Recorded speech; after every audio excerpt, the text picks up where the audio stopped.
Thing that I'm super passionate about is health and fitness.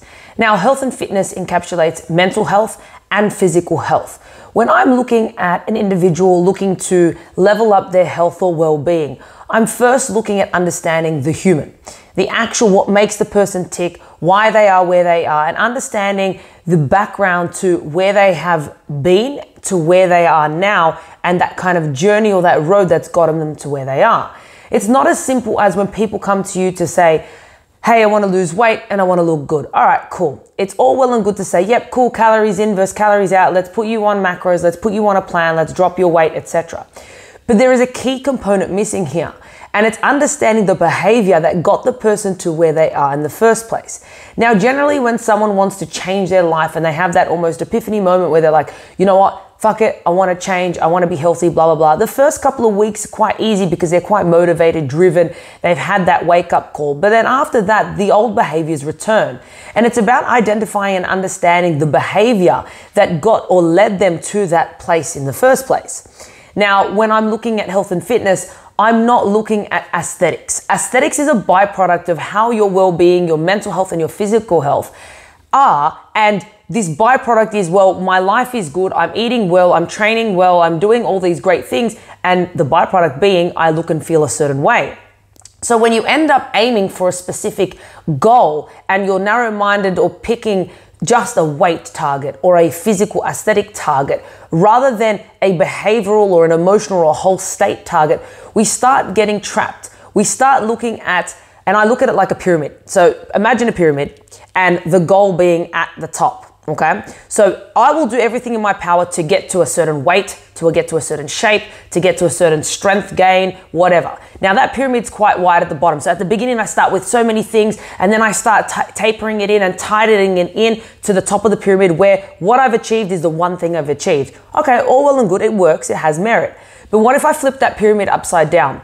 And what I do is I focus specifically on a behavior, or specifically on a feeling, or specifically on a small target, and I start with a small step, and as I master or I improve that step, I build and I build and I build, and I have constraints, and I look at things that I want to experience or I don't want to experience, and they become the guidelines to me achieving something in the long run. And if you look at the pyramid upside down, the top of the pyramid will have multiple things that you could have achieved.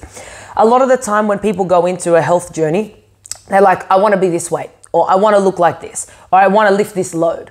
And that's all well and good, and that can be part of the process, but they never are set with constraints. So they will do everything in their power to get, for example, a girl that's 70 kilos wants to get to 60 kilos. Okay, and she's like, I want to get to 60 kilos. She will do everything in her power to cut the weight.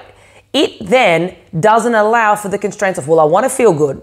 I want to be able to focus. I want to sleep well. I want my libido to be high. None of those have been in that vision for that target. It's just been that target itself. Now, without those constraints, we can't physically build a better human. And this is where we look at behavior. So my biggest key here is behavior over calories. You need to first understand the behavior, your own behavior, the behavior of a client if you're a coach, and understand why they are where they are. If you understand that, then we can almost reverse engineer the behavior to understand, well, this is the action you take because you feel a certain way. This is an action you take because this is the state you're in because of the environment. And then we specifically work on whether it's the environment, whether it's the response or reaction they have to certain situations, whether it's an emotional state, whether it's a nervous system state responding to a physical thing. We can then identify these and work on them specifically, in turn having the repercussion being they're able to stick or adhere to a nutritional protocol. They're able to adhere to their training regime. They're able to actually get the intent out of the training. They're actually able to get the intent out of the nutritional protocols. They also have constraints that will help them stay within a healthy or a happy range mentally and physically. Some people will break themselves till they get to that point. They'll injure themselves, but I got to that weight. They'll mentally not be happy, they'll lose relationships, they won't be able to go out and see friends because they're like, well, I got to that. Now, there is a time and a place where the constraints need to be very narrowed in, and that's when it becomes sport-specific, competition mode, and this is at a high-end level. But when you're looking at general pop, The overweight person trying to lose weight.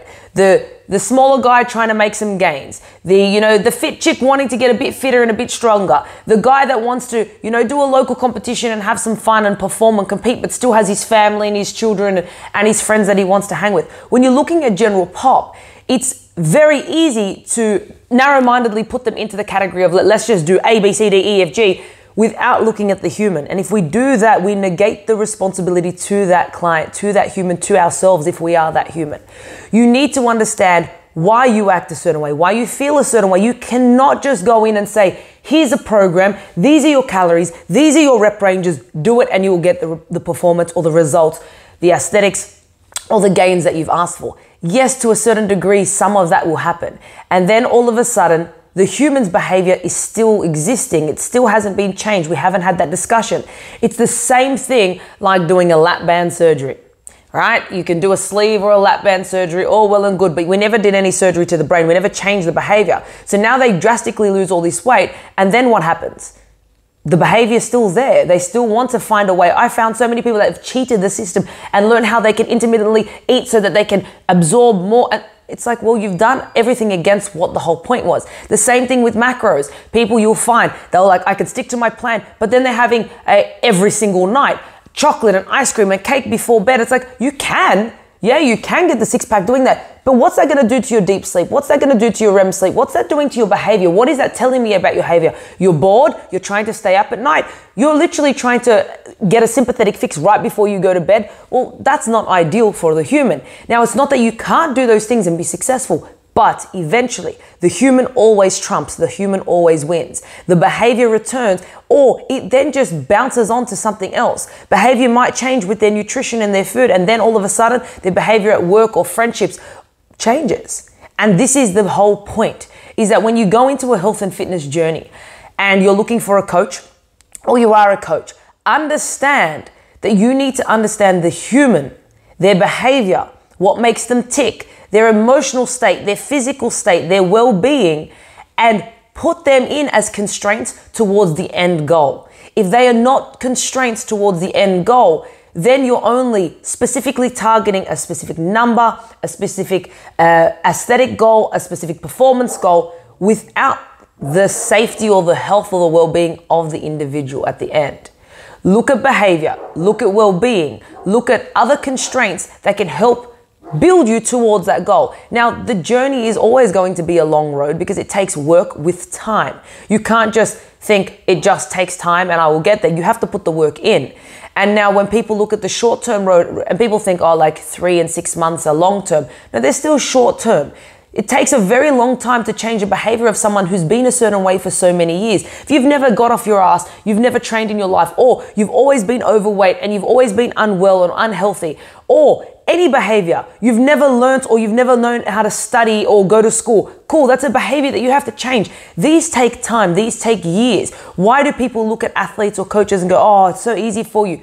Dude, it's not easy for us. We put in the time, the consistency over years and years and years to get to where we are, where it becomes an innate response, an ability to just do it because that's how we live and breathe. But that takes time. So if you're searching for that quick fix and you find someone that will say they can give it to you, you found the wrong person. They're cheating the system.